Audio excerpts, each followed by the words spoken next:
I'm pleased to introduce you to some memories of Dvořák in America. As most of you know by now, Antonín Dvořák was a resident of New York City from 1892 to 1895, when he served as director of the National Conservatory of Music of America. The president was Madame Jeanette Thurber, and she very much wanted that title of president, so it's important to mention. At this time, she was the one who had the idea to invite Dvořák to America and help in this tremendous enterprise of trying to develop an American school of composition. So when Dvořák came, he was accompanied by a 21-year-old Czech American by the name of Josef Jan Kovařík. Kovařík was his faithful assistant during those years in America. He was actually born in Spillville, Iowa, but he was just completing his studies at the Prague Conservatory as a violinist, and Dvořák grabbed him in order to be tutored in English. He already did know English to some extent, but also to have an assistant, and this assistant lived with the family for those 3 years. So it's actually through Kovařík and the various letters and memoirs that he wrote that we have this insight into Dvořák as a family man and to basically everything that went on during the 3 years that he was in America. His memoirs were just compiled, and there's an English translation now available. It's called 3 Years with the Maestro, An American Remembers Antonín Dvořák. I wanted to say on the theme of remembrance, so touched to hear the Largo played this many times in as many ways, but this week we lost 2 important figures from the Czech music community at large. One was Antonín Dvořák III, actually the grandson of Dvořák, still living until the age of 88 this week. And just today we learned that Jiří Bělohlávek also passed away, a great conductor. So we are remembering them tonight. Here's the reading, the first one. The maestro's life in New York was a very peaceful one. I would say more peaceful than in Prague. Of course, the first year when he left his 4 children in Prague, and then the 3rd year when he came to America only with his wife, he missed his children very much. But his 2nd year in America, when he had his whole family around him, I think and firmly believe was the happiest year of his life. I remembered well that when in Prague, if nothing else, he was aggravated by Czech-Austrian, or to be more precise, Austro-Czech politics, and there was none of that in New York. To begin with, the maestro and I would visit Café Boulevard, situated on 2nd Avenue and East 10th Street, where they had the National Pages newspaper, Národní listy, from Prague. We would usually go there the day after a ship from Bremen or Hamburg made port. After perusing the political news, the maestro would often grumble, but by the time we set off home, he had forgotten all about it. Firstly, the news was already a fortnight old, and so it did not anger him as much as at home in Prague. But when the news was fresh, soon after, the National Pages stopped being delivered to the Café Boulevard, and then the maestro, having no political news from Bohemia at all, lived very peacefully. He did not understand American politics, although they are very much simpler, and so he did not care very much for them. Even so, he would diligently read all the political articles and editorials because he would always come upon some new word, the meaning of which he did not quite know. And then he would take his dictionary, look the word up, and find its meaning. And then he would take a pencil and paper and create sentences with which he might make best use of the new word. And he would use it in conversation at the very first opportunity.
The maestro and I went to hear Victor Herbert's cello concerto on a Friday afternoon.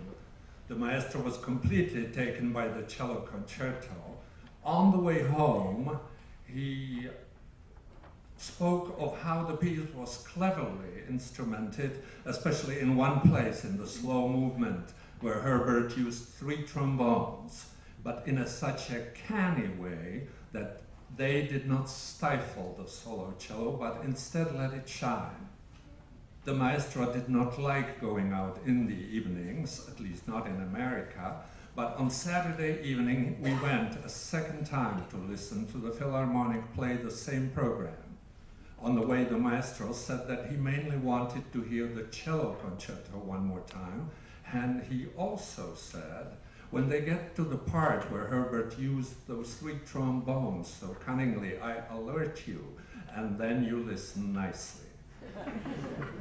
The first number was Schumann's symphony in E-flat major, and then came Herbert's cello concerto.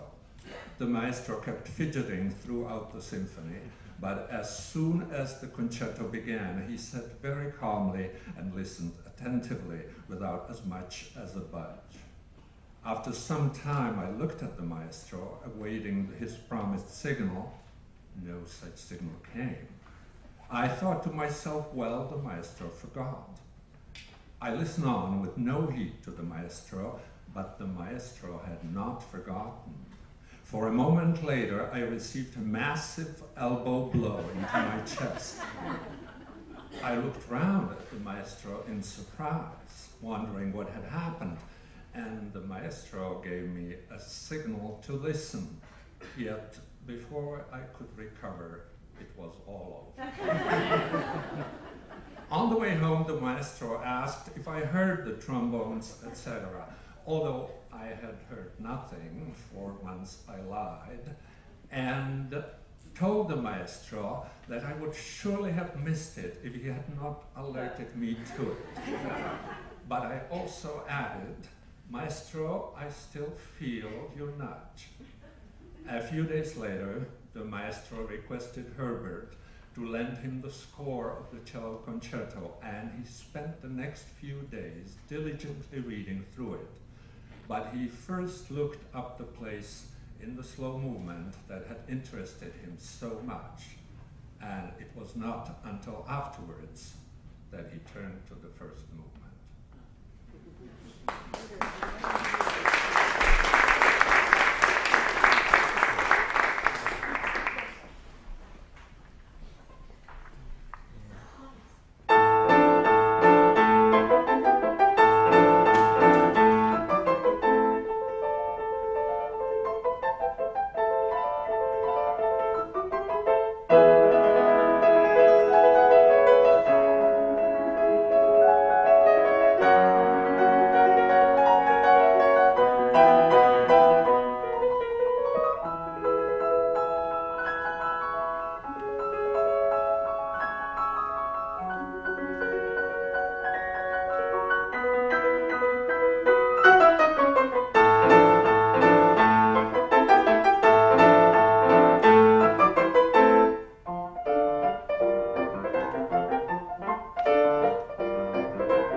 maestro missed two things in America, pigeons and locomotives. He missed these two hobbies of his, but he did find some modest compensation in the end. One day, we set off with the maestro to Central Park, which includes a small zoo with buildings containing various birds, and there we came to an enormous cage with some 200 pigeons. The maestro was amazed and overjoyed by the birds, and although none of the pigeons could equal his swing powders and fantails back home, we would still make one, often even two trips to Central Park every week. Locomotives were a bigger problem. In the maestro's time, there was only one train station in New York. The rest were across the river. At the main station, Grand Central, they did not allow anyone to approach the trains apart from the passengers, and all our pleas to the gatekeeper to let us see the American locomotive were to no avail. So we would take the elevated line to 155th Street, a good hour's journey from the maestro's flat, and we would wait there on the top of the hill until some Chicago or Boston Express would pass by, and when the train zoomed past, the maestro would remark, "Darn, he's whizzing along." But this always took up a lot of time, almost the whole afternoon. We would always wait for several trains to pass to make the trip worth it. And so the maestro found himself a new hobby, which is probably not so well known in Prague, that is ships, or to be precise, steamships. Firstly, the docks were much closer, and secondly, the ships were freely accessible on the day of departure, and so we made full use of this opportunity with the maestro, and there was no ship that we had not boarded and explored from top to bottom. On such an occasion, the maestro would start a conversation with the captain of the ship. Every captain, and even the officers, he soon knew them by name. And when the ship was preparing to weigh anchor, we went ashore and waited until it set off. If it happened that the maestro was delayed in the conservatory for some length of time, or if, engrossed in his work at home, he forgot about the departing ship and there was not enough time to get to the docks, we took the elevated line to Battery Park, whence we watched the ship on its voyage across the ocean for as long as it was possible. And then in the evening, after our Darda card game, the maestro and I would discuss how many knots the ship had done by then, where it might be, etc. In the morning, the maestro's first act was to take the Herald and read through the shipping news. Apart from these hobbies, which frequently took us away from home, the maestro did not go anywhere, only to the conservatory, and he devoted all the rest of his time to his work.